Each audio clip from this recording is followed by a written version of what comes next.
ബി.ജെ.പിയിൽ അംഗത്വം സ്വീകരിച്ച മഹിളാ കോൺഗ്രസ് മുൻ സംസ്ഥാന ജനറൽ സെക്രട്ടറി ആർ രശ്മിക്ക് കൊട്ടാരക്കരയിൽ ഒരുക്കുന്ന സ്വീകരണം ബി.ജെ.പി ദേശീയ നിർവാഹക സമിതി അംഗം പി.കെ. കൃഷ്ണദാസ് ഉദ്ഘാടനം ചെയ്യുന്നു. തത്സമയ ദൃശ്യങ്ങളിലേക്ക്.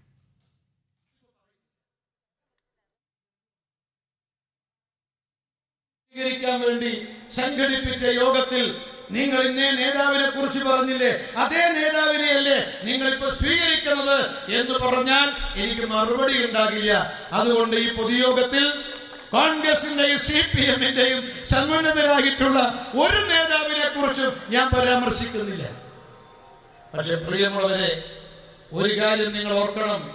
ഞാൻ നേരത്തെ സൂചിപ്പിച്ചതുപോലെ CPM-നെയും കോൺഗ്രസിനെയും ജനങ്ങൾ ഒരുപോലെ കാണുന്നു എന്ന് നാം മനസ്സിലാക്കണം. ഇവർ തമ്മിൽ യാതൊരു വ്യത്യാസവുമില്ല എന്നുള്ളതാണ് സത്യം. അതാണ് ജനങ്ങൾ തിരിച്ചറിയുന്നത്.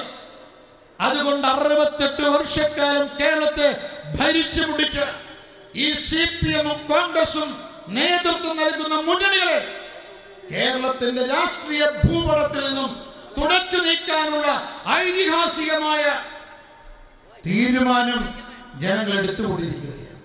ഈ കേരളത്തിന് മാറ്റം വേണമെന്ന് മലയാളികൾ ആഗ്രഹിക്കുകയാണ്.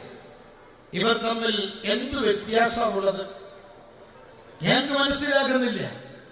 ഇപ്പോ നിങ്ങൾ ഓർക്കണം, നമ്മുടെ മുഖ്യമന്ത്രി പറയുന്നത്, MV ഗോവിന്ദൻ മാഷ് പറയുന്നത് ഒരു നവ കേരളത്തെ കുറിച്ചാണ്. അതാണ് ഇവരുടെ യാത്രയിലെ പ്രധാനപ്പെട്ട മുദ്രാവാക്യം, നവകേരളമാണ്. VD സതീശൻ പ്രതിപക്ഷ നേതാവ്, കോൺഗ്രസ് നേതാവ്, അദ്ദേഹത്തിന്റെ മുദ്രാവാക്യം എന്താ? പുതുയുഗമാണ്. പുതുയുഗം.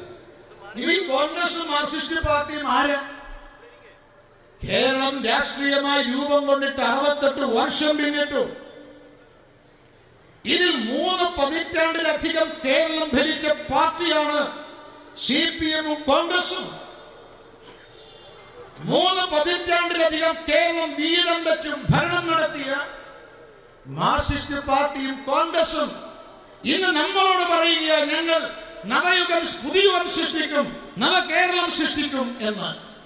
എന്നാൽ നിങ്ങൾ ഒരു കാര്യം പറയണം, ഞങ്ങൾ ഇതേവരെ 3 പതിറ്റാണ്ട് കാലം ഭരണം നടത്തിയതിലൂടെ ഞങ്ങൾ നവകേരളമല്ല ഇതേവരെ സൃഷ്ടിച്ചത്, ഇരുണ്ട കേരളമാണ് സൃഷ്ടിച്ചത്, ഞങ്ങൾ പ്രാകൃത കേരളമാണ് സൃഷ്ടിച്ചത് എന്ന് നിങ്ങൾ പറയണം. ഞാൻ ചോദിക്കട്ടെ, 3.5 പതിറ്റാണ്ട് കാലം ഭരണം നടത്തിയിട്ട് കോൺഗ്രസിന് പുതുയുഗം സൃഷ്ടിക്കാൻ സാധിച്ചില്ല എന്നുള്ളതല്ലേ VD സതീശന്റെ ഈ പുതിയ മുദ്രാവാക്യത്തിലൂടെ നമുക്ക് മനസ്സിലാക്കേണ്ടത്? 3 പതിറ്റാണ്ടിലധികം കോൺഗ്രസ് നടത്തിയ കേരള ഭരണം പരാജയമാണ് എന്ന് പരസ്യമായി സമ്മതിക്കുകയല്ലേ ഈ നവയുഗം എന്ന മുദ്രാവാക്യത്തിലൂടെ നമുക്ക് മനസ്സിലാക്കാൻ സാധിക്കുന്നത്?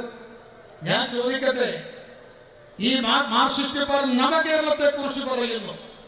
3 പതിറ്റാണ്ടിലധികം കേരളം ഭരിക്കാൻ മാർക്സിസ്റ്റ് പാർട്ടിക്ക് ജനങ്ങൾ ബി.ജെ.പിയിൽ അടുത്ത കാലത്ത് അംഗത്വം സ്വീകരിച്ച മഹിളാ കോൺഗ്രസ് മുൻ സംസ്ഥാന ജനറൽ സെക്രട്ടറി ആർ രശ്മിക്ക് സ്വന്തം നാടായ കൊട്ടാരക്കരയിൽ ബി.ജെ.പി ഒരുക്കിയ സ്വീകരണ സമ്മേളനമാണ് പി.കെ. കൃഷ്ണദാസ് ഉദ്ഘാടനം ചെയ്യുന്നത്. പ്രമുഖ നേതാക്കളൊക്കെ ഈ സമ്മേളനത്തിൽ പങ്കെടുക്കുന്നുണ്ട്. അതിൻ്റെ ദൃശ്യങ്ങളാണ് നമ്മൾ കണ്ടത്.